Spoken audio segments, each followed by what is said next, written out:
Bismillahirrahmanirrahim. Assalamualaikum warahmatullahi wabarakatuh. Salam energi, salam sehat. Teman-teman yang dimuliakan Allah Subhanahu wa taala dan diberkahi Tuhan. Teman-teman sekalian, hari ini saya ingin membahas tentang penyakit lambung, di mana penyakit ini adalah penyakit yang sangat banyak diderita oleh pasien-pasien kita, yang ternyata justru dari penyakit lambung itu menimbulkan penyakit-penyakit lainnya. Penyakit lambung itu di antara salah satunya ya, di antara salah satu dari beragam penyakit lambung adalah asam lambung. Nah, apakah asam lambung itu adalah penyakit yang biasa dan harus ditakutkan? Teman-teman, sahabat energi, asam lambung itu harus dimiliki oleh tubuh. Karena salah satu fungsi dari asam lambung itu adalah menetralisir dari makanan yang kita makan. Ada bakteri dinetralisir oleh asam lambung. Kemudian ada misalnya kita makan makanan busuk yang kurang bagus untuk tubuh, dinetralisir oleh asam lambung. Kalau tidak ada asam lambung, maka tubuh kita tidak bisa menetralisir bakteri atau zat-zat yang berbahaya terhadap tubuh. Yang jadi masalah adalah ketika asam lambung itu lebih dari yang seharusnya ada. Nah, sehingga disebut ada kenaikan asam lambung. Kemudian apa yang menjadi penyebab dari kenaikan asam lambung itu? Yang pertama tentunya pola hidup. Banyak orang berasumsi salah terhadap cara melangsingkan, misalnya ya salah satu contohnya. Orang berpikir gini, diet yang sehat itu diet yang tidak makan. Diet yang sehat itu dengan mengurangi hal-hal lain sebagainya. Padahal sistem stimulasi asam lambung itu, sistem stimulasi lambung itu terjadi dalam waktu dan tempo yang teratur. Dalam tempo 6 jam sekali dia menstimulasi dan mengsekresi dengan baik. Sehingga ada orang-orang yang kemudian mengorbankan lambungnya hanya untuk diet. Nah, ini salah satu penyebabnya. Tidak makan seharian, tetapi pas saat lapar dia makan sekaligus. Sehingga lambung diforsir untuk bekerja.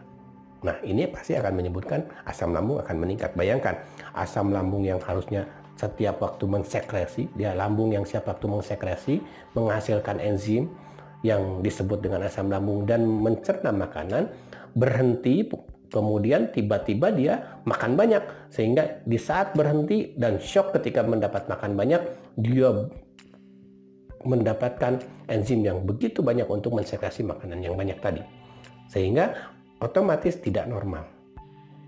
Kemudian yang kedua, pola tidur. Pola tidur juga berpengaruh terhadap asam lambung yang meningkat. Yang ketiga, psikis. Pikiran kita, pekerjaan, stres, kemudian stres di jalan, itu juga menyebabkan asam lambung kita tidak teratur. Nah, kemudian lagi makanan. Asam, pedas, berlemak, yang sulit dicerna, kemudian makan pedas terlalu banyak, itu juga meningkatkan asam lambung. Kenapa asam lambung perlu dibahas? Karena ini penyakit yang umum, tapi bisa mendatangkan penyakit-penyakit lainnya. Penyakit yang dianggap ringan, tapi sebagai penyakit inti yang mendatangkan penyakit sekunder. Misalnya apa? Penyakit GERD. Misalnya apa? Ritme jantung yang kurang bagus. Misalnya apa lagi?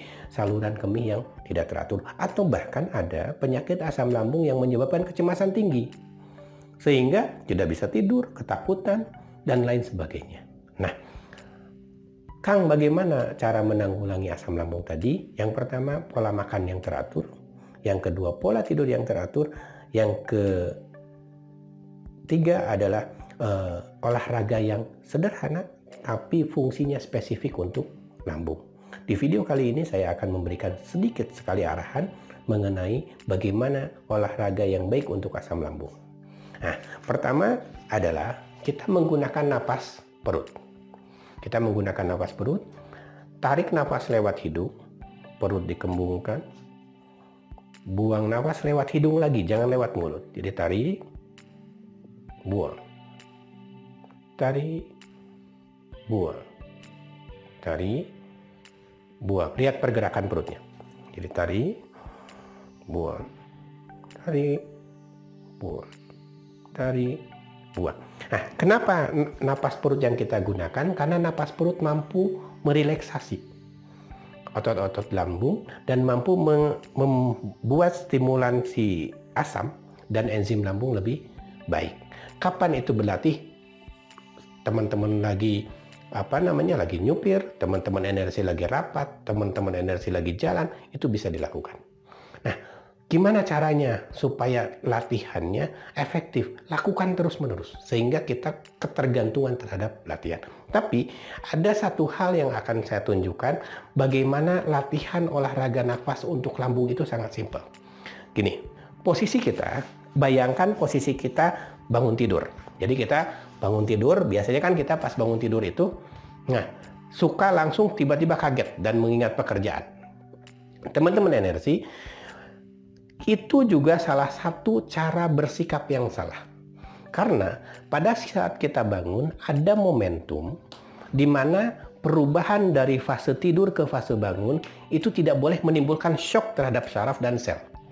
Jika ada shock terhadap saraf dan sel, maka akan terjadi peningkatan ritme jantung yang merangsang asam lambung juga naik.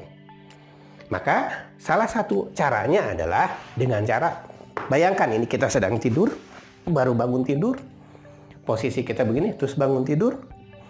Teman-teman energi, rileks dulu, jangan langsung ingat terhadap pekerjaan, atau masakan yang harus dimakan, atau utang piutang, atau lain sebagainya. Teman-teman energi santai dulu, kemudian pejamkan matanya, relaksasi, sadarkan dulu otot kita, sadarkan dulu kaki kita, sadarkan dulu tangan kita, dan berbahagialah. Jadi pas bangun tidur, teman-teman biasakan berbahagia dan bersyukur kepada Tuhan, kita masih bisa bangun dan mempunyai organ-organ ini.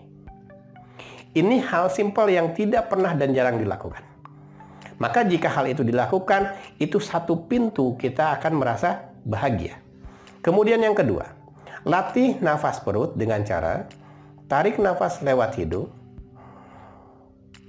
perut dikembungkan, buang nafas lewat hidung. Tarik nafas lewat hidung, buang nafas lewat hidung, tarik nafas lewat hidung, buang nafas lewat hidung. Relaksasi sambil bersyukur kita masih bisa bernafas. Relaksasi sambil bersyukur kita masih bisa menggerakkan otot perut kita. Relaksasi sambil bersyukur kita merasakan ada tangan dan kaki kita masih utuh.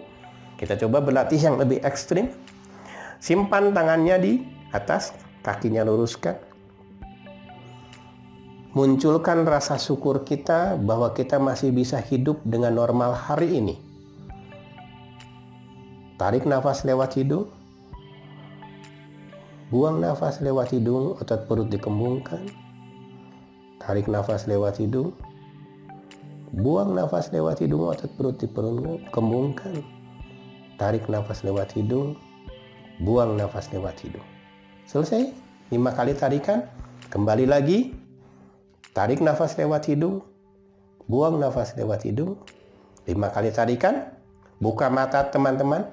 Oh, jadi baiknya dengan cara ditutup. Ya, supaya kita lebih mempertebal rasa syukur kita. Kemudian buka mata teman-teman.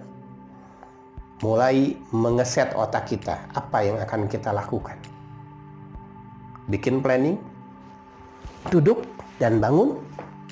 Maka hari itu kita sudah punya bekal semangat. Dengan bersyukur kita masih bisa bernapas. Bersyukur organ kita masih lengkap. Kemudian bersyukur energi kita lebih meningkat. Nah, dari sana teman-teman ambil air putih hangat, kemudian minum. Jangan lupa syukuri kita masih bisa minum. Insya Allah dengan pola seperti itu yang lebih teratur, teman-teman akan terhindar dari penyakit asam lambung karena hidup teman-teman lebih optimis. Terima kasih, salam energi, salam sehat. Jangan lupa panteng video berikutnya, kita akan bahas lebih dalam masalah lambung dan GERD. Terima kasih. Assalamualaikum warahmatullahi wabarakatuh.